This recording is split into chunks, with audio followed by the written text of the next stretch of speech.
Hey everyone, it's Brain Farts here. So today I'm just going to make a very, very short video. Um, three people three people from the ancient world who thought that school and studying and work was just plain boring. That it was just plain boring. So, um, if you're in university watching this, maybe you're a parent and your kids hate school. Maybe you were that kid and watching school.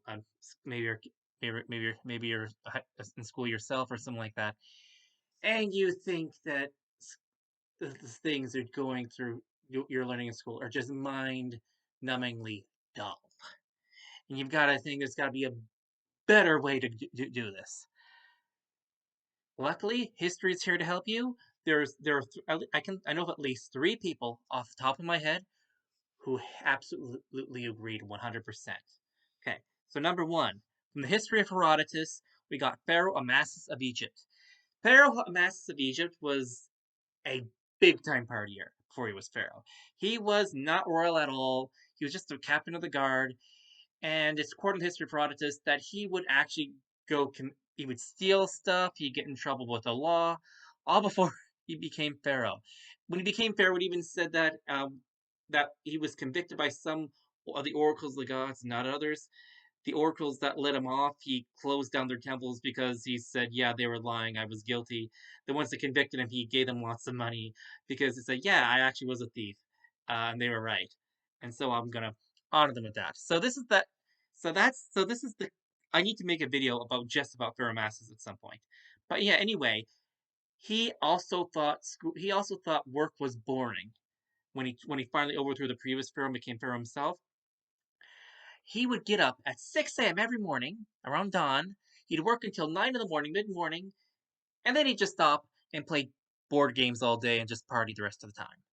A lot of his advisors came to him and told him, Your Majesty, you need to set a better example. You're for hard work for the people. You're the pharaoh, and you're just working 3 hours a day. You're quitting mid morning. So um, next time your boss or your professor or your teacher tells you you need to work harder, remind them of this story.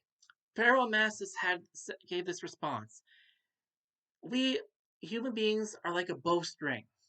If you keep us taut and stretched tight and use us all the time, we're going to break.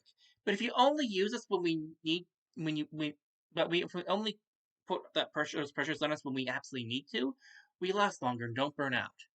So, lesson from Pharaoh Amasis the first. Lesson from Pharaoh Amasis of Egypt: you should not study do work or homework or anything like that for more than 3 hours a day and just party the rest of the time. That's Pharaoh Amasis of Egypt. If your boss or teacher or professor complains, or anyone else complains about this, refer them to the histories of Herodotus. So number two, Saint Augustine of Hippo. The guy was a genius. He actually figured out how time worked and what caused time hundreds of years before we figured it out. He had this theory that it mentions in his Confessions. He had this theory that time was caused by the changes and expansion of things around us. Basically, the world changes, and that's what causes time. We've actually, eventually scientists had later on had a similar theory that time was caused by the expansion of the universe, i.e., world changes, therefore time is created. And they said, based on this information, time should be different in some places. It should go faster in some places than others, based on the math. I'm a historian, not a mathematician. I can't explain the math. But that's what they said. Anyway, they apparently tested this theory in Egypt, and apparently, they used super accurate clocks, and apparently, time at the top of the Great Pyramid of Giza is either faster or slower, I forget which, than at the bottom. So Saint Augustine was right, figured it all by himself out before the scientific method was discovered. That tells you how much of a genius he was. He thought school was boring and a waste, and to a certain degree, he thought a lot of it was a waste of time. In his Confessions, he said, reading is useful, studying the classics. He says of these Greek myths and everything. He said, he said basically, if you wanted to know something about how to fix something that breaks down, what's going to be more useful?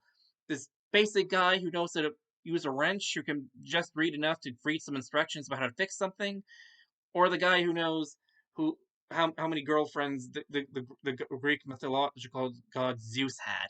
Who's going to be more useful? That's more or less how he put it.